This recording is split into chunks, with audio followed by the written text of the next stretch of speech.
yeah, before we even meet the customer, it's about what you put out there, what you present to the world, and who you're associated with.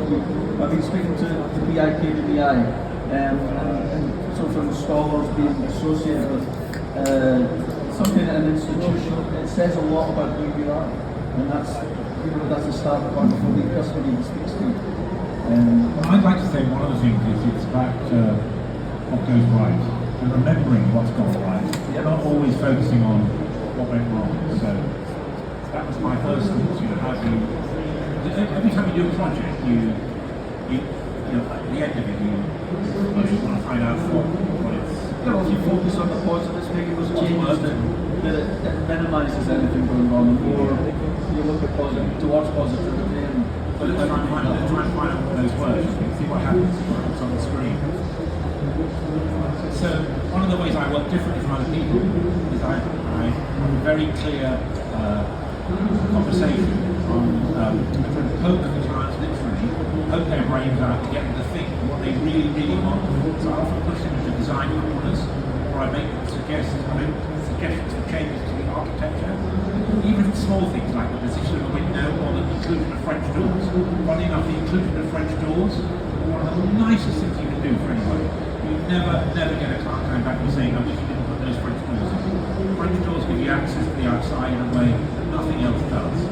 So please, let's have some more French doors. I know these sound silly, these points, but they really make for a good end result. And when there are some things that aren't perfect, you can say, well, at least I gave you some good advice. At least you've got your feels more connected to the garden, say. I find a lot of customers, when I approached them, I knew what they needed. When you walked into the room, you knew what was going wrong, you knew how they lived their life, you knew how to make these changes, but the happier customers I always found was when I did make changes. When we really take lots of kitchens, some people, they have a kitchen and it's whatever, it's a wooden kitchen, whatever. And then most installation companies are designers who want to just replicate what's there. And I always found that if we can turn this whole thing upside down, wow, it's amazing how many times we did that. And the customer suddenly felt like they had a new kitchen and you replicate what's already there. And they didn't. You've got to connect, find that sort of positive experience, little things. Yes, and find more work for them. So the big thing though is ultimately doing what I call a design proposal. And I've been criticised by the industry over the years for charging for that. Because I couldn't find a single way in which you would do a lot of work and thoughtful drawings without in the end it taking too much time for you to do for you. And also people then take my drawings, just copy them and give them to other companies. So I made an absolute determination decision about 20 years ago. But even if I wasn't going to charge a lot, I was going to charge something. And I think there's been a very gradual shift, certainly amongst maybe probably yeah, there's that conversation. I think even some hands now, even accountants I think are now refusing to let drawings go without some kind of deposit. Is that correct? Yeah, and I've seen that within the sheds, that they really keep control of what we have. So that is what happens. People just go out and just replicate it, there's no work put into it. And they just give them at a cheaper cost. Yeah, and I think once people are paying a bit of money, they're more likely to pay attention and value what you're saying. So it's not all about it. It does reduce. And that's a skill. That's just a skill to learn how to market that, how to put that across. Yeah. Which isn't easy. First time you're going to push back. People don't want that, but if they're pushing back, maybe they're not your customer. Not everybody can be your customer. Yeah, maybe. And it's someone coming to value that you are willing to pay. And if you go ahead, you can take that off. Well, of course you can. Yeah. So that's not just way of marketing. So we did great detail design. So I just want to talk about one project we did in East Finchley. Quite a marginal client in some ways. He was actually he was a demonstrator cook, and he was also an inventor of recipes for various different brands. And he wanted this kitchen for his own use, but he was aware of it. He wasn't over ambitious about what he wanted in terms of cooking facilities, and I really like that because that makes it easier to design in many ways. And here's this basis. It's a terraced house in East Finchley, and this is what there is already. It's got a little bit of old world charm. I think it was built in about 1905. And what we did was we laid the layout on tape on the floor. Quite often we don't do that. And you know what? I wish we did it more. I think it's a really nice thing to do. Yeah. obviously you give the open space there that, to be able to lay it out. Anytime when I was in a kitchen, well, most installers, the kitchen's there, so it's very difficult. So I would spend time with the customer to try to get them to visualise what they were going to have. As much as we could lay it out in that way, it's trying to get their head around where the oven was So going. did you ever do a layout sort of a bit like that? We didn't plan it out because the kitchen's already there and we're just going to turn up and rip it out and install it at that time. But I would physically go around and make sure that they knew, try to get them to get an idea as to how this was going to work for them and why what we were proposing, how that was going to change things for them and how the flow of the room was going to work better and cooking over here is we're not getting. So you were doing a designer's job there?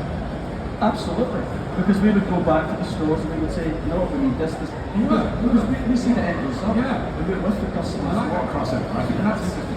Well, that is the PMA has done a lot of studies about that, about how the influence of the installer has on the customer as to what the customer actually buys in the end. And that just resonated with me so much because that was my history of I was absolutely push the customer in the direction. And so then to do that, I kind of had to have half a clue of what I was talking about, and I couldn't just blag it. So you learn from what worked for customers and what didn't. Obviously, I'm not a designer. But if I was an uptight designer, I'd be very cross about that. Well, if you would learn, the level of designers I'm working with, it's not you, Tommy. No, but it's really nice when you get that kind of crossover. I really like it. Anyway, so I think it's particularly relevant to try and do that when you've got very tight spaces, you're trying to do a lot with it. And I do think that doing this thing is a really helpful educational process, because afterwards you can get into a lot of trouble. They can't say that when something's unexpected, or you have no clue. they say they haven't got enough room to walk by, whatever it is. And another little thing before we go into through my own pictures is I think this is a real problem with a lot of kitchen companies, is they're stuck in cabinetry. Don't get stuck in cabinetry. Think about all the other materials you can use. Think about the components you can use, and particularly try and use more metalwork connectors, because the less it's meant to be strong and small in scale, and particularly for things like hanging gantries, it really makes a difference to make it more lighter in weight. Yeah. And indeed for support systems as well. I think designing, especially in kitchen, across the UK, you look at the mass market, how many actual designers or who's really interested in design. It would be great to see that grow. And design is much more than just using chipboard, and using panels of wood. It really is. When I look at most of the kitchens and magazines, I just see stuff. Look, it's too much cabinetry, guys. Think about it differently. Think about it as a living space, or something which has got some kind of sense where you can breathe almost. That's why I'm particularly fond of things like working tables or islands which are not boxed in. Why is it most of those islands are so heavy looking? So heavy. Not needed. These are actually some real clients of mine who commissioned an enormous kitchen. We went right at the end to photograph them, and I was absolutely thrilled because I wasn't quite sure what the installers, they really like it, but anyway, you can see their response to that, and they become friends. That's the next. That's a good sign. Yeah, and I think there is a sort of element about enjoying communication. So I don't know whether it sounds like exactly what you do and why your installations were so much probably easier to manage. Huge. That relationship was just massive. That was the first thing going in. Just to create that. That's all I really wanted from that first survey, was to make that connection and get them on board. So did you survey projects and then send it back to the kitchen retailers? Then we would go back, yeah. So we would go out, we would get the project, we would get the plans, and I would then independently make visits and go see the customer and discuss. So did you commission the manufacturer to make the cabinetry as well? No, we were just using, So you really were acting in a way, a much more proactive way than most installers? Yeah, but it was important because as much as we were, whether we'd be working with sheds or anything like that to get the work, that was my route in. I mean, I may have been given one project, but I wanted this customer for life. I wanted them to believe in me and to believe in my company. So I need to get my foot in the door. And is that because we're both insecure people that desperately need to be loved? I don't know. Need the love. It might be, you never know. Depends what our wives say. sorry, I just going back to one other thing, and I'm sure that a lot of you experience this, but I have to say, actually, I have become a family therapist by default in some of these projects, because actually, you're spending a lot of money and you're disrupting people's lives. You need to hold their hands more. I've had clients crying. Tell me one of those. I remember I had this client that was just, I remember walking out at the end of the first day as the husband walked in, and he just walked past Russ guy, and he walked past and he's like, oh, you're still here? And he couldn't believe it because everybody got kicked out of the house. His wife was never satisfied. And we managed to get through the day. But then we got to the next day, it was the next morning we turned up, and the place had been trashed overnight. When we left the kitchen, she did, I don't know what she did, but they trashed the place, and here she is on the ground crying on, oh, we just destroyed her life. Oh my goodness, I've never seen anything like Have it. you ever had a project where you've been basically told halfway through they don't want you back again? Well, that was on that project. We ended up, we got an installation manager in, and he walked in, "You just leave this to me, I'll sort this." He walked in, in half an hour he was out the door, he was sent, his bags packed. And what happened? She was just a psychopath. She just really needed a lot of counselling, and I wasn't qualified to give that counselling. But we've gotten another installer, and between us we managed to get all the way through it. But again, it was at the end of it, we wouldn't get paid. There was no way we were getting paid. Yeah. And I just thought, what am I going to do? And so I went to the husband. I knew the husband had a business, and I wrote to the husband. I wrote him a letter and said, look, we are a small business here. We've came in, we've done a great job. There's obviously issues that we have no clue about. What a small business to a small business, you need to see, no, we need paid. And he sent me a business check, and we got paid for the job because he recognised it, something to us. And it's all we do what he had to go home to every night. I've got too many stories to say about not being paid, which I think all these audiences for several hours, but I'll tell you one nice one, maybe two. One was basically my first time fitting a kitchen for somebody in Hammersmith. The woman who, in this case, she didn't really consult her husband very much because it was her money. Then what happened was, he didn't really want the project done anyway. He was a tax inspector, okay? So you're going to get the picture now. So we do the job, and then I have to, he owes me whatever it was, 5 or 10 grand or something. Then I have to go and, basically go and get paid. And I was waiting for this. Knock on the door. And he answered it. He's smiling. I think that's a good sign. And he said, I'm not exactly going to give you an apology. He said, but what have you done to my wife? And it turns out, he said, she's become so orderly in the kitchen. The kitchen's not a mess anymore. I said, well, that's the point. And he criticised the design for not having enough work surface. He said, it's never going to work. So I still didn't really know what I was going to be paid on At the end of that. And then we went into the sitting room, sat down, and he wrote out a check. And he said, you've done a good job. And I thought that was quite interesting. So actually, we had an effect on their lives in a way that I hadn't really actually thought it would be quite like that. But I honestly don't think if he had seen that, presumably it was his money at this point, his paying the remains. But it's amazing how many jobs you walk into in the beginning that you're walking into conflict before anything's even. You haven't got a chance to do anything nice. Yeah. They're already at loggerheads, and the wife wants one thing, the husband wants something else, and the husband doesn't want it at all. And you're walking into an atmosphere, and you're like, oh, this is going to be hard. And so you just got to try and play it how you see it at the time, but it can be difficult, for sure. And by that time you're committed, you're doing the job, and it's not easy. So family therapy, counsellor, marriage guidance. There's a lot to be an installer. So maybe that's what we're really doing. You know what? I mean, it's not entirely. It's not. That's some truth in that. Absolutely. No, it's also wise. It's not everybody that's getting a new kitchen because they need a new kitchen. It's the cover of patching something else up. It's like retail therapy. A bigger version of retail therapy. They're spending money thinking that this is going to make everything okay and this is going to make them happy. And that's not always the case. And so you end up walking in the middle of that. It sounds like to me there's a bit of an element of a psychologist about it. No, but I recognise it. Yeah. Because I've been with so many customers, you see so many, everybody from all walks of life. being an installer. You're walking into their territory, their home. Yes, that's interesting. And that's Yeah, the I politics think- of all yes. of that. You're walking into family Yes, politics. that territory is an interesting And you see thing. how some people will treat you, you see how other people Yeah. will look down on you as a tradesman. Yeah. So you're Yeah, trying to yeah, navigate absolutely. that. But the number one thing is you have to keep them on your side. Because if you lose that job, then it all becomes your fault. I mean, to the showroom, when they sold the kitchen, you're walking in as an installer. If all that went, then that's your fault. That can't happen. So you've got to play the game, and you just very quickly learn who to play, who to work off of, and how to handle it. So yeah, you do become this more than a kitchen fitter, for sure. I feel almost I don't want to talk about design anymore.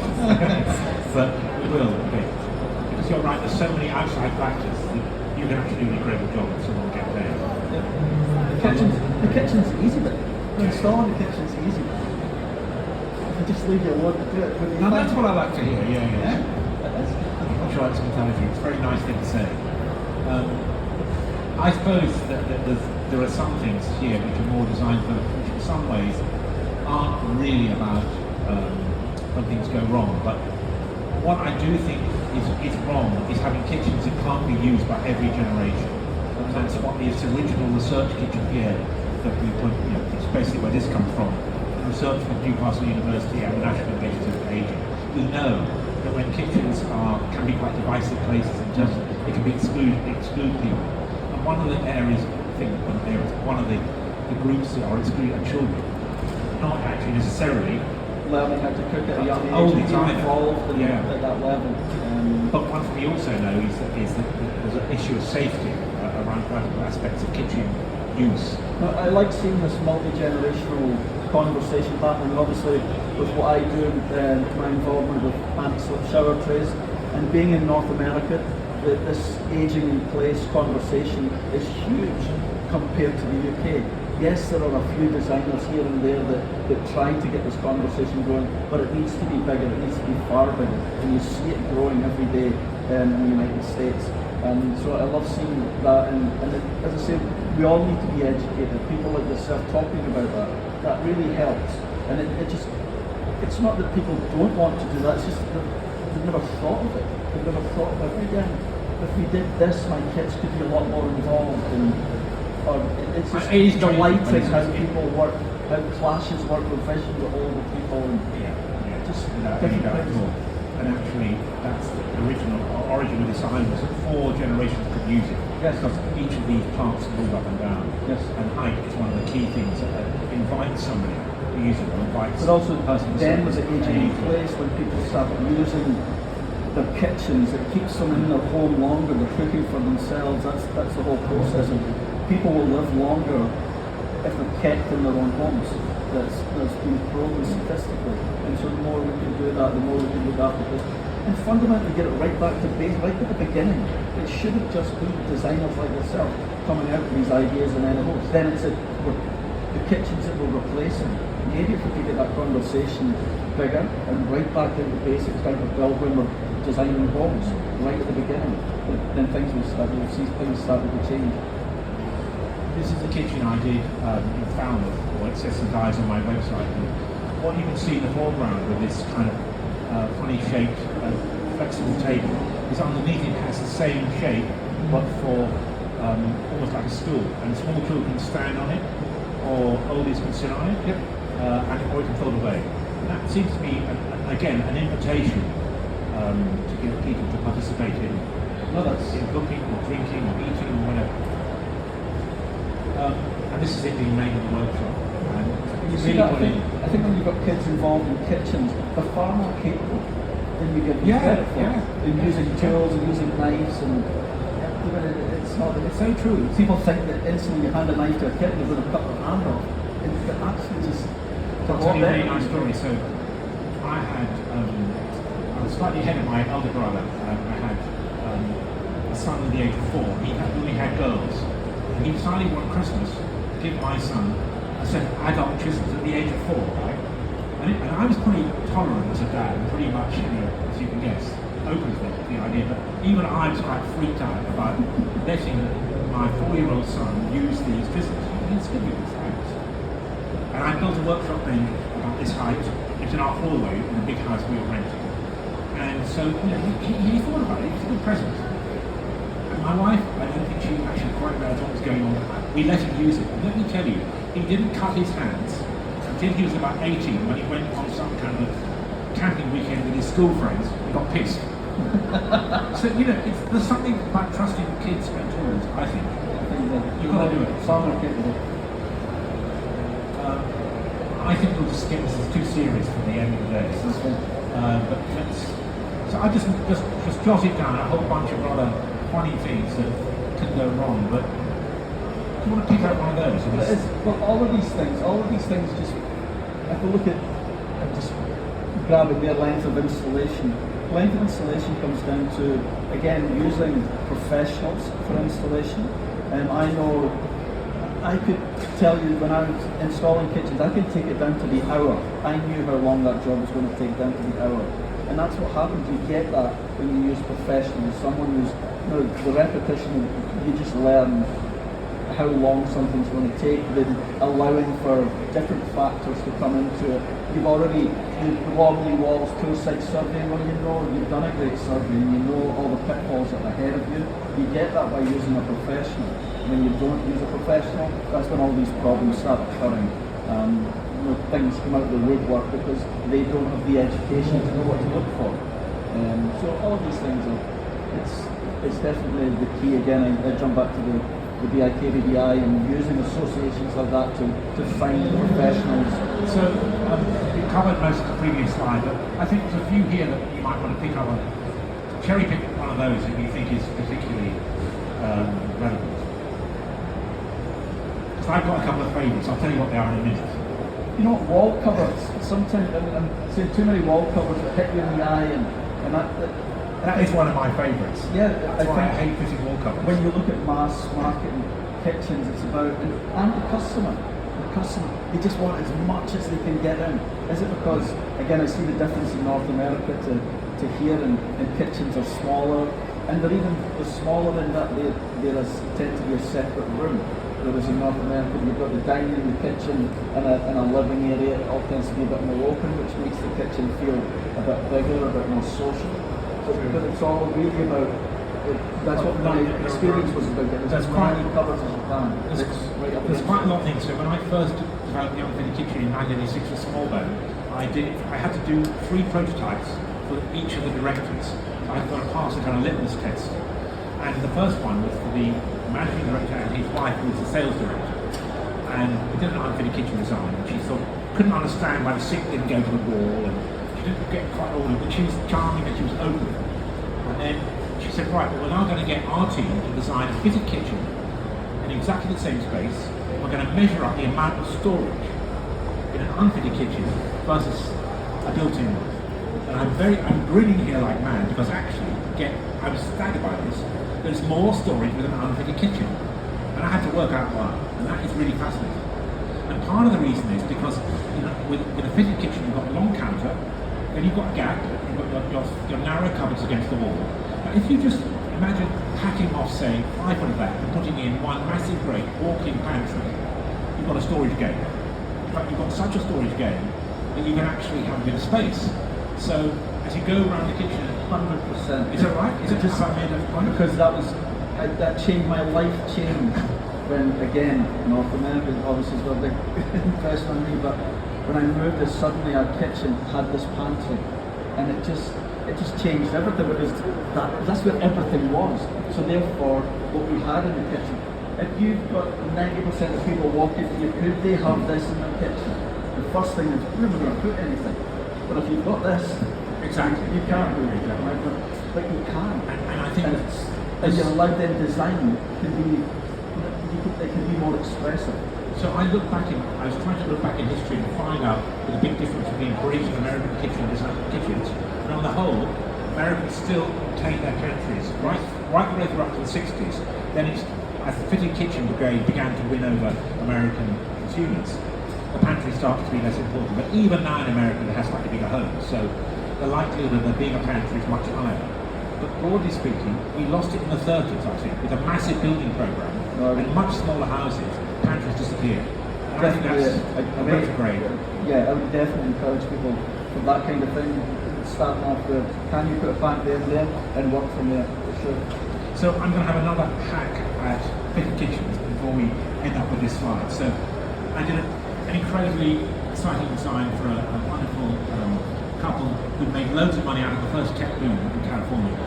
And did the designs, and they were going to have their second honeymoon in Paris. I said, I tell you what, I'll do the designs and I'll meet you in Paris and I'll present you with the designs. And that's exactly what I did. I went to Paris, stayed in the same hotel with them, did the presentation, class absolutely loved it, went home and showed the design to their friends. Big mistake. They saw it and they realised that what had happened was I kind of narrowed down the sort of the amount of kind of work surface to very targeted areas, and the friends couldn't read the design or get it. So basically, their friends said they shouldn't buy the kitchen, and I lost the job, a $200,000 job, probably, I remember. And they were absolutely made as a quiet error because actually what you want is organised space or dedicated work surface. I do think it makes you confused if you've got a long counter and you don't really know where you're doing what. Really stand on it. That's not a fitting issue, that's a design issue. No, we talk about it all the time. Dishwashers on the floor, I really have a problem with, because the lower shelf is the one you use all the time. Over 100 actions, and you've got to do this all the time. You don't need to do any of that. I think we should look at hospital cases as to how many bats go out reaching down to the dishwasher. I'm now skilled with the foot that I can open and close it with my foot because my bat went down there, no chance. Well, it is a very nice end story to that. So somewhere along the line, Fisher and Paykel read some of a chapter in the Art of Kitchen Design when I was having a rant about dishwashers. And they, in 2006, I did a tour of New Zealand and Australia, and one of the sponsors was Fisher and Paykel. And they invited me to their factory, and I went to see one of the factory. Sat next to one of the directors at lunch, and he said, look, I think we have to say thank you to you, because without reading your book, we never would have designed the dishwasher drawer. The dishwasher drawer is often a good solution. But what's really interesting about it is Fisher and Paykel have got the most lethal legal team, and nobody has been able to copy the technology of the way that it's so compacted about. You can put all your workings within a sort of drawer hack. So there's almost nobody else in the market with a dishwasher drawer. I vaguely remember you had a tabletop dishwasher, did you not? Oh, well, that's another story. That's another one. Colston. Anybody remember Colston? They designed TV-shaped dishwasher which you could plonk on your draining board. And I was walking around Petersfield Square. I was about, I don't know, I was probably about 11 or 12 years old with my dad. And I saw this in the shop window and I tried to persuade him to come in. The following weekend we went back into town to do some food shopping and he went in there and I told him how wonderful it was. And very sweetly, he secretly bought it for my mum as a sort of present. And then what happened was that we had a little tiny country cottage in the South Downs. We lived in London during most of the time. But whenever we went on holiday to the South Downs, the Colston would have to come with us. And I wrote this blog on my thing called Machines on Legs, along with some of the funny times we've had with the classes. But the most sweet one really was the Colston on the back of my father's old Rolls. And my job was to carry it with my other brother up the stairs to a very narrow little tiny terraced house in London, onto the Rolls, tie it on because it was just on a flap at the back. All those days of taking those dishwashers at the back of the Rolls Royce. It's very eccentric and probably completely pointless, but I think my dad loved the idea of my mum having a dishwasher. Travelling dishwasher. Okay, I think we're nearly there. Pick one of those out. Where are we? Not sure, like, there's no sense of order, You've probably done most of those. Long term, looking at kitchens and thinking about how this is going to impact, how things change, styles change. You know, I always remember lots of kitchens would come out with just really in-your-face kitchens, and I was trying to steer. People wanted a wow effect. They wanted, you know, and just in a normal kitchen, I would steer them away from it being the kitchen, and maybe try it different. As I always say, you know, when you've got 3 square meters of tiles there, do whatever you like on that, because it's a lot easier to replace that than to replace a £20,000 kitchen.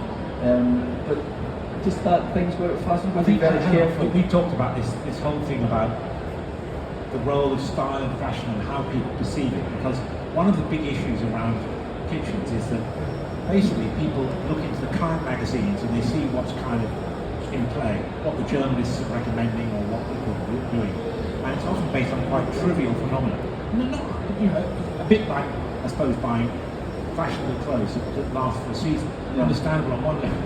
But with kitchens, you can't, it's just not responsible. Well, the clothes, the cost is, high fashion is low cost. And But kitchens are, but there's a very easy solution.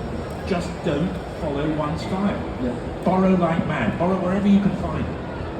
Let's have less shaker and more multi sort of referenced styles. So let's do 50s, let's do thing. 30s, let's do rustic or whatever. I can name 100 of those things. Yeah. Why do we have to stick with shaker all the time? I mean, I am absolutely sad about it. Because there's so much more life More to it, in yeah. the design. For sure. Okay, this is going on much too long, this case, sorry. So choose one. High decibels extractors. Here's the thing, that was something that came out of COVID, about suddenly being in a home, and things like extractors and washing machines and dishwashers and the decibels of all of these things suddenly.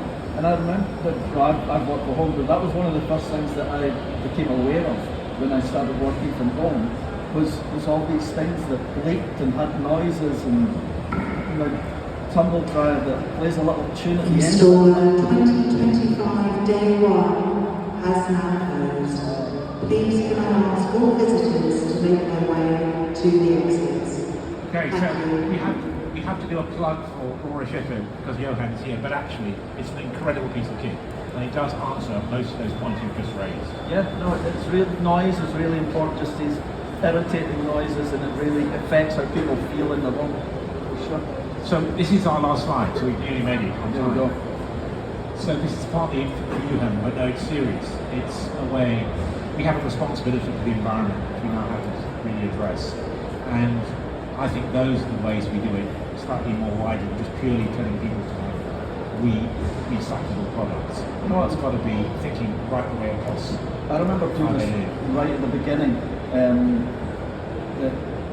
It's a weird way around it that I got to, but so I'm starting off as an installer and I'm trying to make as much money as I can. And at that time I would look at, when I fit the kitchen, if I could actually tile the kitchen as well, that gave me an extra few bob in my pocket if I could do that.